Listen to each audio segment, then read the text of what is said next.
fiery horse with the speed of light, a cloud of dust, and a hearty hi-yo silver, the Lone Ranger.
Faithful Indian companion Tonto, the daring and resourceful masked rider of the plains, led the fight for law and order in the early western United States.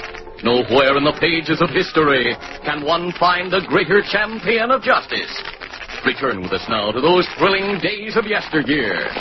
From out of the past come the thundering hoofbeats of the great horse Silver. The Lone Ranger rides again. Oh, Silver! That's what we call Silver! Hooray!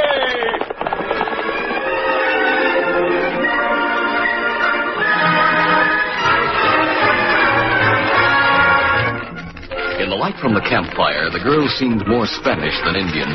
Her English was nearly perfect, for she had spent many years at the mission school. But as she spoke to the Lone Ranger and Tonto, the intensity of her emotion made her voice break now and then. Papa told me where I could find you and Tonto. I have come to you because you are the only man who has influence with my father. And even now it may be too late.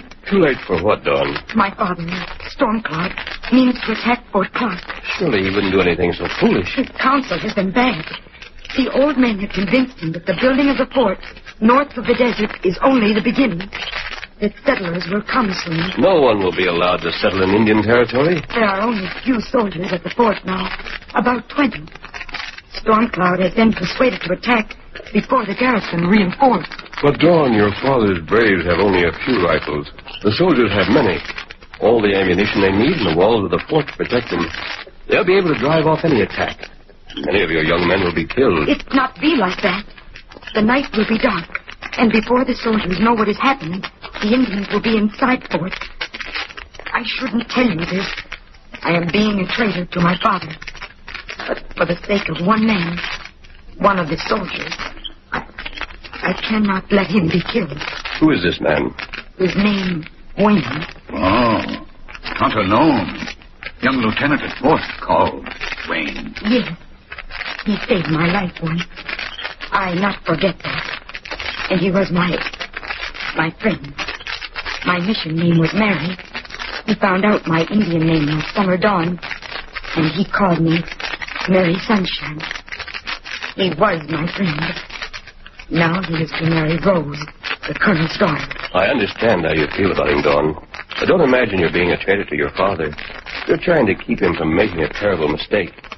Now, tell me everything you know about his plans to attack the fort. How can the Braves possibly get inside without the soldiers knowing about it? There is a small gate in the stockade. It will be open for them. By whom? 2 men came to see my father. I heard them speak together. They promised gate would be open. 2 men from the fort? No. Their names Black Mike and Duke Mantle. Savvy, them plenty bad. Yes, they're outlaws. They'd have no chance of opening the gates of the fort. I only know they gave their promise. And their reward was to be the gold in Colonel's office. Could there be someone inside the fort who's working with them? I not know. Have you any idea when the attack is supposed to be made? It will be soon. You will talk with my father? Before I can do that, I must warn the colonel. Yes, that is good. And then we can tell Stormcloud. The colonel has been warned. There is no chance for your attack to succeed. When did Black Mike and Mantle come to your village? 2 nights ago. It has taken me till now to find you. It might have happened last night, or it may happen tonight. We'll not be able to reach the fort before morning. That is true. We'll saddle the horses, Tonto.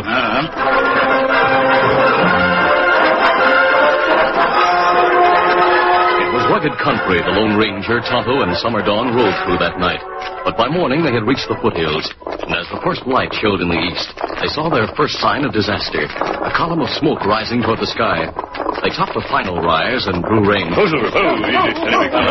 Below them stood the ruins of Fort Clark. Only the stockade remained. The buildings inside it were smoldering shells. The only sign of life were 2 horses grazing outside the walls. Too late. I shall never return to my father now. The Lone Ranger studied the fort through his binoculars. I can see 2 men inside the walls. They're digging in the ruins. Them Indian? No, Tonto. Here, take a look, Dawn. Thank you. Now that the wolves have gone, the coyotes have come. Are those the 2 men you saw talking to your father? Yes. Black Mike, Duke Mantle. And look for gold. Stay well behind us, Dawn. All right, let's go, Tonto. Come on, Silver. The Lone Ranger and Tonto guided Silver and Scout down the slope and across the rolling plain at an easy lope. Easy, Scout. Easy, fella. The horses were pulled to a walk as they neared the stockade, and finally to a stop just outside the walls. Scout. Easy, Scout. Easy, fella. The main gates of the fort were wide open, and a short way beyond them, the 2 men were digging in the charred embers of what had once been the headquarters building. Up with your hands. Hey, last man and an Indian. Get their guns, Tonto. Wait a minute. Let's talk this over. What's there to talk about? Well, first, my partner and I had nothing to do with what happened here. Are you sure of that? It was Indians. But we happen to know the colonel was holding a shipment of gold here, waiting till he could spare an armed escort for it. You haven't found any gold, have you? No, but it's here somewhere. Help us find it and we'll split with you. Whoa there, whoa. Dawn, come here, please. Yes. These are the men. Black Mike and Duke Mantle. He knows us, Duke. This girl's the chief's daughter. You better warn these hombres to go easy, sister. You know how we stand with your father. It was you who persuaded him to do this terrible thing. That's a lie. How did you manage to open the gates of the fort to the Indians? We had nothing to do with it. And how was it done? Maybe these dead men can tell you. Kinopelli, you tie up Mike and Duke? No, not yet, Tonto. They'll dig graves for every one of these soldiers before we leave here. That's good. The ground was soft, and by late afternoon, 20 shallow graves had been dug for the soldiers who had been killed in the attack. When the last of them were covered, Mike and Duke were bound hand and foot. But neither Lieutenant Wayne nor the colonel's daughter had been found. And before leaving, the Lone Ranger and Tonto made a final search. The storehouse was the least damaged of the buildings. Though the roof had fallen in, 3 walls were still standing. As the masked man and the Indian moved aside charred and fallen timbers, they heard a faint cry. Tonto. Me hear him. A section of the roof had fallen intact and was leaning against one of the walls. The cry came from beneath it. The Lone Ranger and Tonto pulled back the roof section and found a young soldier lying against the wall. He's still alive. Him hurt plenty bad. Lieutenant. It fella girl tell about. This Larry Wayne. I'll carry him out into the open. Better get the medicine, kit, Tonto.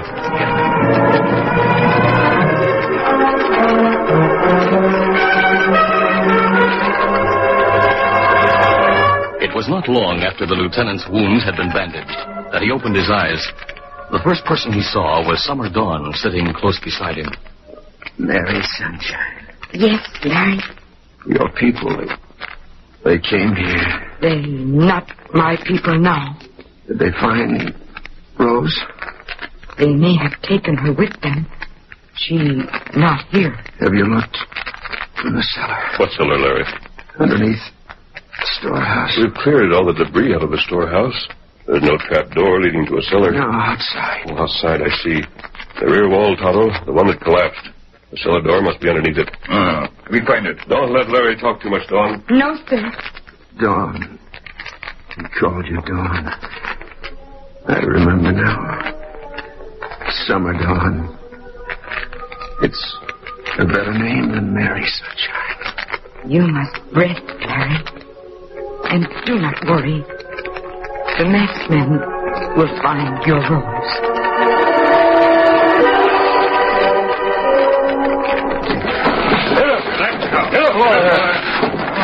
Silver and Scott were called on to drag aside the timbers of a fallen wall. No sooner had the cellar door been uncovered than it burst open. A man stepped out, his gun drawn. Your mask? Easy with a gun. We're friends. This Lone Ranger. The Lone Ranger? Who are you? My name is Maitland. John Maitland. A civilian. Yes, I can see that. The storekeeper for the post. Is Colonel Parrish's daughter down there? Yes. It's all right, Rose. These men are friends. Friend? Are you sure of that? He's an outlaw. No, I've heard of him. They call him the Lone Ranger.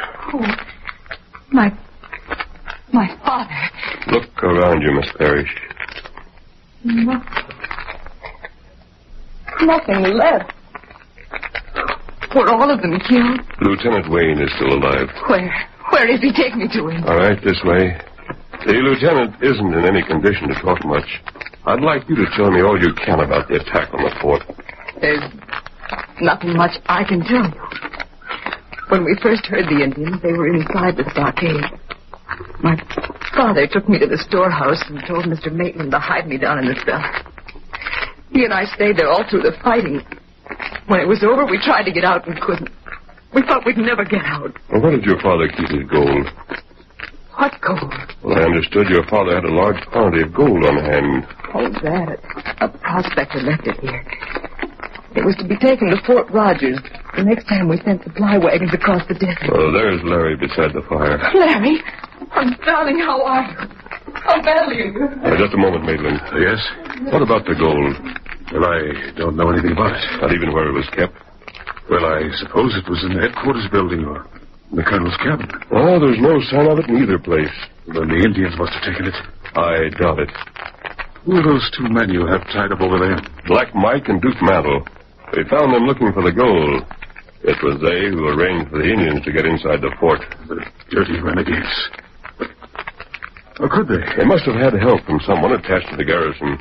A traitor here? Yes, Maitland. Any ideas who it might have been? It's unthinkable. There was someone. Well, those two men must know who he was. They refused to say anything. The mounds. Their graves? Yes. Let me count them. If everyone were killed, there should be one more. Lieutenant Wayne is still alive. Yes, I've allowed for him. Someone must have escaped the massacre. The traitor you're speaking of. You must get word to Fort Rogers across the desert. And our prisoners must be delivered there. But there are problems to be considered when it comes to crossing the desert. There are 8 of us. We have only 5 horses. Silver and Scout might be able to carry double. None of the others could. That Indian girl, you're not bothering about her, are you? What's she doing here anyway? She brought us here, and she'll be traveling with us. Kimasabi, you look. Their rider on hill to north. They be him scout for Storm Cloud. If Storm Cloud comes back here, we'll all be murdered. Get up! Get up! Girl's riding out to meet the scout. I'll stop her. Give me that gun.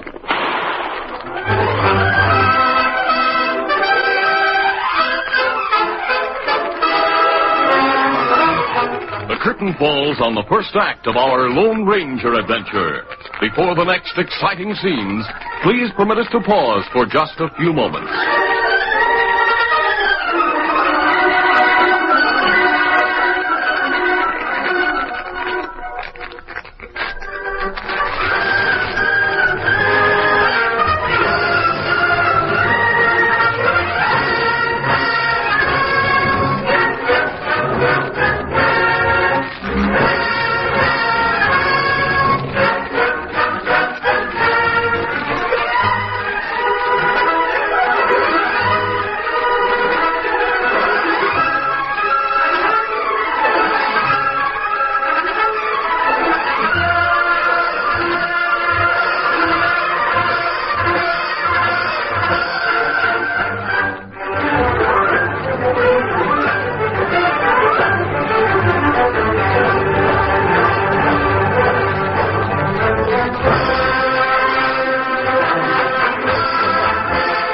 To continue. The Lone Ranger knocked Maitland's arm aside as he leveled his gun at Summer Dawn. His shot went wild, and in the next instant, the masked man had taken the gun away from the storekeeper. I better keep this. That girl's gone out to meet the scout. What of it? She's heard us talking. She knows we mean to get word of this massacre to Fort Rogers. She'll bring Stormcloud back here. We'll all be killed. That girl is Summer Dawn. She's Stormcloud's daughter. She brought us a warning the fort was to be attacked. She did her best to prevent it. This morning, when we found the fort in ruins, she said she'd never return to her father's lodge. She'll be coming back here alone. I'm sure of it. The Lone Ranger was right. Summer Dawn talked with the Indian for only a few minutes, and then raced back to the fort as he disappeared over the hill. Whoa, there, whoa, steady. Soon we have enough horses, Kimasabi. That young brave is bringing them? Yes, he is Strongbow, a friend. Did he bring any word from your father's village? The braves have feasted. Now they sleep. Soon they ride again. We must be gone before then. I'm wondering if the lieutenant will be able to ride. I think so. If we ride tonight when it is cool, rest tomorrow, then ride tomorrow night again, that will bring us to Fort Rogers. We'll need a tent for him to rest in and water enough for the whole trip. Let's see if we can find some cakes, Tonto. Watch the prisoners, Dawn. I shall.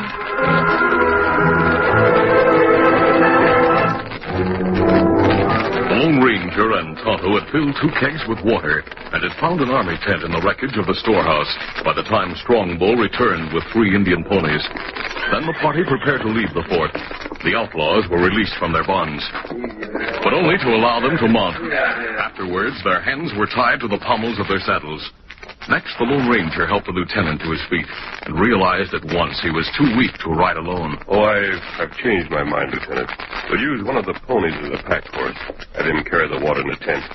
You ride Silver with me. Well, you have a great horse, sir, but carry double across the desert. We'll not be moving fast. Silver can carry the extra weight. I'd like to try to ride. Well, perhaps tomorrow night. All right, up you go.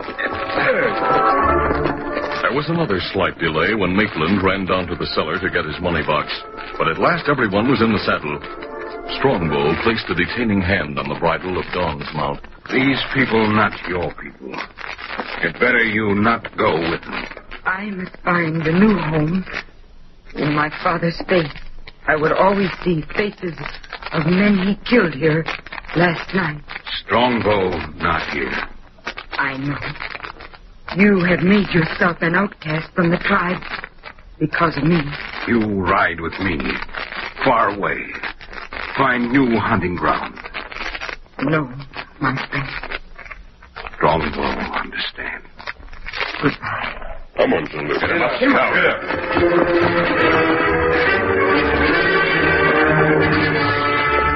The little cavalcade rode slowly out of the fort and into the desert. The Lone Ranger and the lieutenant were at the head of the column, and Tonto rode last to keep an eye on the prisoners. The white miles stretched before them, the wasteland broken only by great buttes and rock clusters. The ruined fort faded into the distance with no sign of pursuit, and the moonlit desert seemed to embrace the little band and promise security.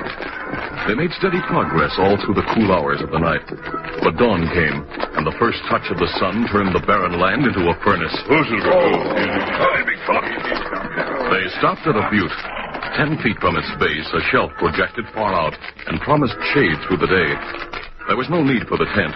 Lieutenant Wayne, very weak now, was lifted from the saddle and placed on a blanket. The women cooked breakfast, and as they ate, the Lone Ranger and Tonto talked in low tones. The lieutenant is too weary to ride far tonight. That's what me think. Better ride onto the fort. Scout's still fresh. See if you can bring an ambulance out to meet us. That's a good idea. Here, Scout. Easy, Scout. Easy, fella. Get him up, Scout. Where's Tonto going? To the fort. He's deserting us? I've sent him for an ambulance. And we have to wait here until he gets back with us? No, we'll start out again as soon as it's dark. Oh, I see. Your prisoners want some water. All right, here's a canteen. Don't let them have more than just a few swallows. Right.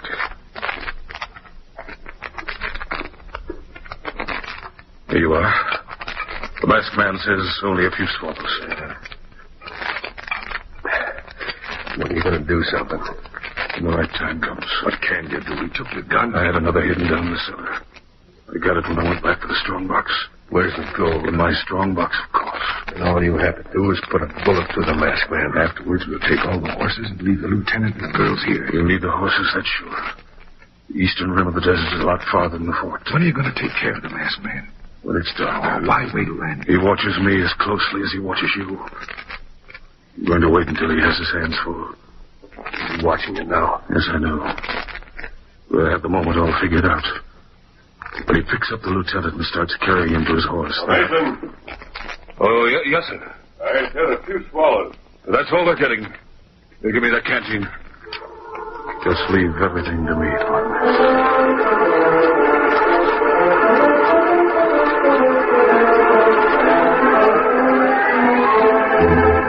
The long, hot hours of the day passed slowly. It was with relief the little party watched the sun sink behind the western mountains. The Lone Ranger gave the order to break camp, and the moment came for departure. It was already dark. The masked man lifted Lieutenant Wayne in his arms, and Maitland's voice froze everyone in their tracks. All right now, mister. They're going to die. Summer Dawn was tightening the cinch of her saddle. She turned to see Maitland's gun pointed directly at the Lone Ranger and Lieutenant Wayne. So you were the traitor inside the fort, Maitland? Yes. Duke and Mike were your Confederates. They made the bargain with Storm Cloud right again. The gold is in your strongbox. Yes, you have the whole story, mister. Now. With a wild cry, Dawn started running straight toward Maitland. He swung his gun to cover her, but before he could pull the trigger, his eyes widened in terror. The gun dropped from his grasp. He threw up his hands and pitched forward on his face. The light of the rising moon gleamed on the handle of a knife set squarely between his shoulder blades. A knife? Who threw it? Strongbow, see what happened. Strongbow throw knife. Strongbow? Where you come from? Me follow you. You arrived just in time. Man dead. Let me see. Yes. He deserved to die. I'll not argue with that. You saved my life, Strongbow. Your life not safe. Me come to warn you. The Chief Stormcloud. Ah. Indian scout find graves in fort, followed tracks in the desert. Him tell Stormcloud. Me close to village, hear what Chief say. He's coming after us. Ah. Him say men who bury soldier go to Fort Roger now. Indian must stop 'em. Leave me here, sir. You and the others can get away from him. I'll stay with you, Larry. We'll all stay. I ride back. I try to reason with my father. That no good. Him swear to kill you. Now listen to me and look at this butte. On this side, it's possible to climb to the top. Up there, no bullet or arrow can hit us. The Indians can climb up after us. They'll have to do it single file. And one man can stop them. What about the horses? Do we just leave them here? Silver will lead them out of danger. Go on, boy, go! At the Lone Ranger's command, Silver raced away from the butte, the other horses following him. We can depend on Silver not to take them too far. We'll be able to call them back when we need them. Rose, Dawn, suppose you go first. All right. Rose and Dawn started climbing the steep side of the butte. The two prisoners were forced to follow, Strongbow keeping them covered every second with a 6-gun the Lone Ranger gave him. Last came the masked man and Lieutenant Wayne, and before they reached the top, Stormcloud and his braves swept out of the night. The lieutenant was lifted to safety just in time, and the Lone Ranger pulled himself up after him, took cover, and returned the Indians' fire. Stormcloud realized the butte must be taken and ordered his braves up the side. But there was only one break in the sheer wall, and the masked man's rapid fire drove them back. Good work, sir. We can hold out as long as our ammunition does. Strongbow see cloud of dust to south. It's Tonto and the ambulance you sent for. The driver and Tonto, they'll be killed. We'll try to warn them there's trouble.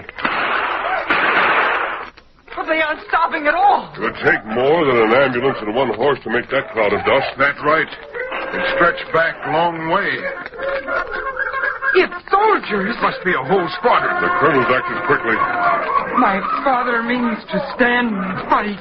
There can be only one end to it, Dawn. I know. Those who live by the sword must die by the sword. The stand and fight was a rash decision for Stormcloud to make. He paid for it with his life. And all the other leaders who had urged him to attack Fort Clark were killed during the Battle of the Buttes.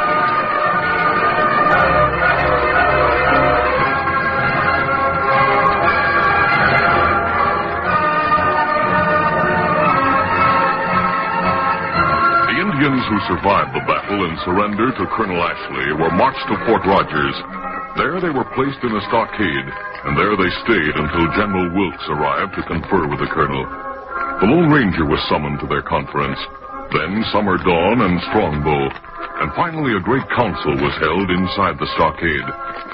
On the following morning, Rose Parrish, who was sitting beside Lieutenant Wayne's bed in an upper room of the post hospital, pointed out the window. Oh, look, Larry.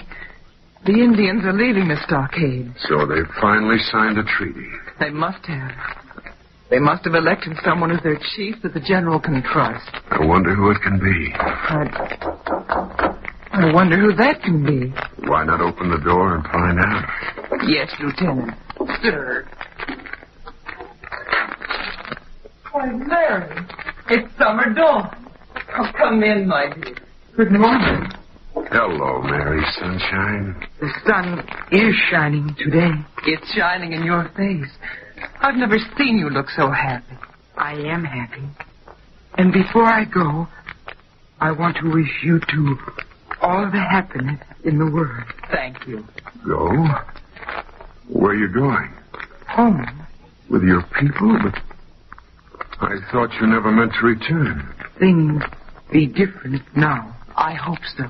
Say, who's your new chief going to be? The Braves have chosen Strongbow. Oh, wonderful. Oh, that's great.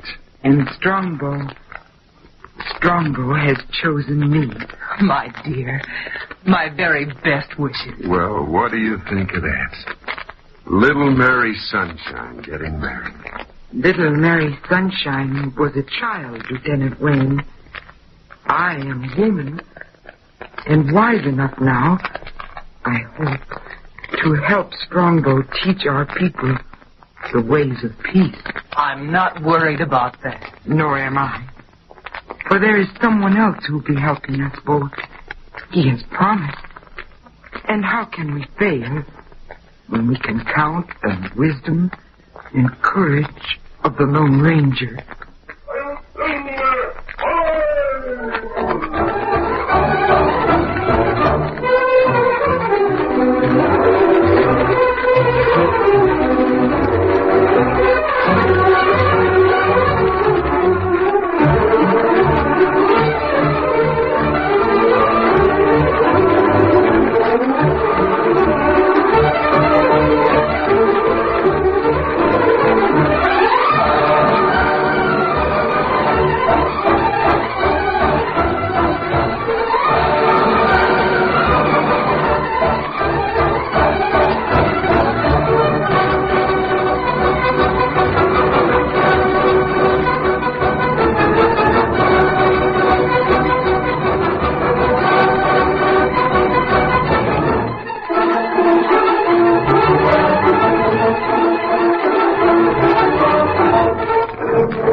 This is a feature of the Lone Ranger Incorporated, created by George W. Trendle, produced by Trendle Campbell Enterprises, directed by Charles D. Livingston, and edited by Fran Stryker.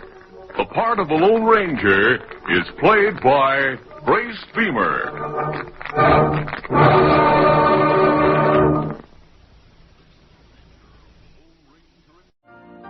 You've been listening to the OTR Gold Network. Find more classic radio at otrgold.com.